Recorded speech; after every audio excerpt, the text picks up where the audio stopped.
Hey everybody, this is Peter with Cooking with Peter and welcome to the show today. Today we're going to make one of the best guacamoles you've ever had in your life. And I'm using one of the recipes from a very famous chef named Rick Bayless. Rick owns many restaurants in Chicago and in several resorts called Frontera Grill, Frontera Cantina, especially over in Orlando. He has a couple of restaurants over there. I've been to those places and they are absolutely fantastic. However, I agree with him. It's easy to make really fantastic, simple guacamole, and that's what I'm going to show you today. I'm using Rick Bayless's Frontera Grill recipe for the best ultimate guacamole. Let's get started.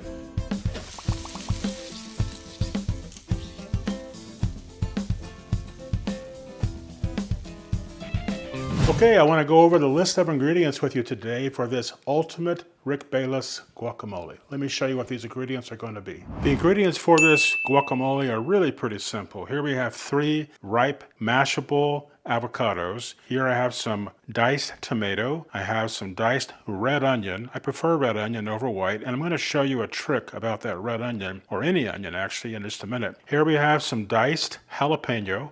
I used half of 1 large jalapeno. Here we have some cilantro and we have some diced serrano pepper. We have some lime juice, some lemon juice, and some salt. And those are all the ingredients you're going to need for this ultimate guacamole. All right, my friends, that guacamole ingredients are really simple. Let me show you some things about avocados that you may not know. The best way to get great avocados is to buy them in advance. Buy them 4 or 5 days ahead of time. That way they won't be squished by so many people trying to figure out if these are good avocados or not. The other thing you can do is that you can take this little button off and you can see that this is green. See that? Bright green, avocado green.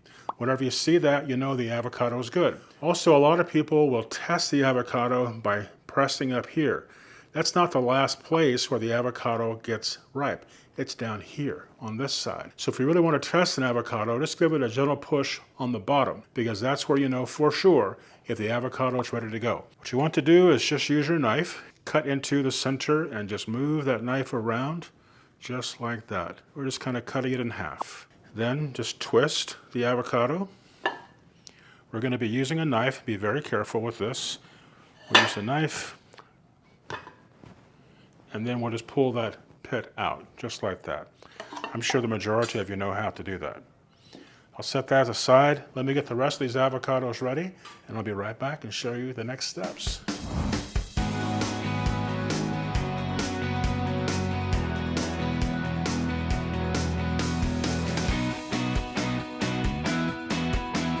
Okay, I have all 6 of these avocados cut, as you can see, and they're all ready to be scooped out, and that's what I plan to do right now. All we need to do is take a spoon, and we're going to be scooping out this beautiful avocado.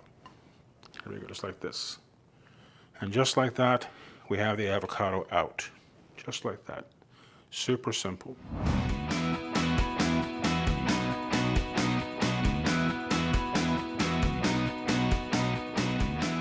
Now I have the avocado scooped out into the nice bowl, and I'm just going to use a fork to kind of chop up. I don't like my avocado or my guacamole to be smooth. I like for it to be a little more chunky. So I'm going to squash these up, and then we'll move on to the next step. All right, as you can see, I have the avocado kind of smashed up, and I have left some pretty good sized chunks in that avocado. Now I'm going to put in the salt, and I'm going to try to get that salt worked into this avocado. I'm going to use about half the salt I have. I'm telling you that salt will make the dish. I've had some of the best guacamole I've ever had at a restaurant in Arizona where I used to live, and I was curious about why does this guacamole taste so good? And then I figured that out. It had quite a bit of salt in it. Remember that avocados don't have any inherent salt. They also don't have any inherent citrus. So that's why it's important to put salt into the guacamole, and it's also important to put in some citrus. So as you can see, I have the avocados still fairly chunky. I like it that way. And I've worked that salt in. Now, let me talk to you about this chopped onion. Any onion, actually. After you've chopped up the onion, the reason you're going to be getting some tears in your eyes is that the onion is putting out a gas that's going to try to stop you from hurting it. If you take the chopped onions over to the sink, put them in a sieve, and if you just simply run some cool water over the onions, it'll get rid of a lot of that acidic taste, and your onions will taste a lot better.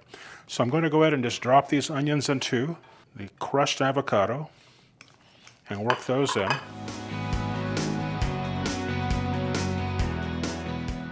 Now I'm going to be putting in the chopped serrano pepper and the chopped jalapeno pepper. Remember, I took the seeds out and I took out the veins of these, and then I chopped them up. So now I'll work those into the chopped avocados.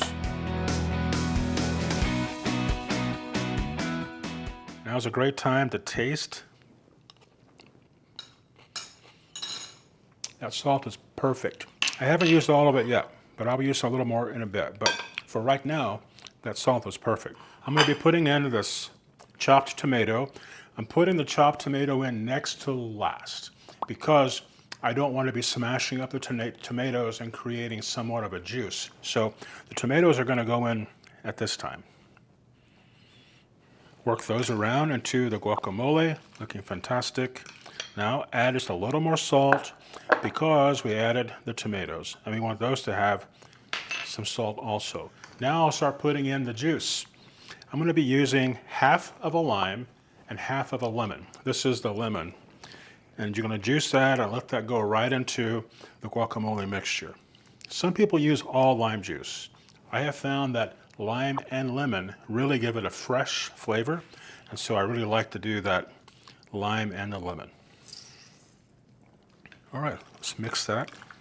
I'm mixing that all together and the juices, and it's going to turn out just really fantastic. The last thing I'm going to add now is cilantro. So this is just chopped cilantro. I love cilantro. I love the flavors. I have some friends that don't.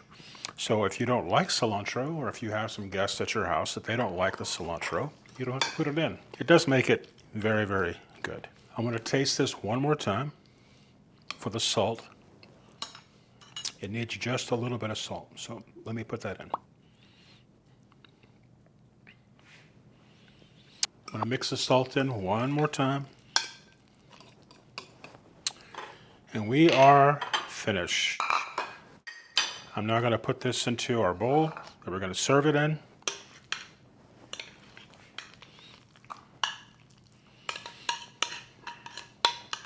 And here you have it, my friends. The guacamole is finished, and this is what it looks like. It is super delicious and super easy to make, as you can tell. It took all of about 5 minutes once you have all the chopping and everything ready to go. I hope you'll give this recipe a try. By the way, the link for the recipe is going to be down below in the description.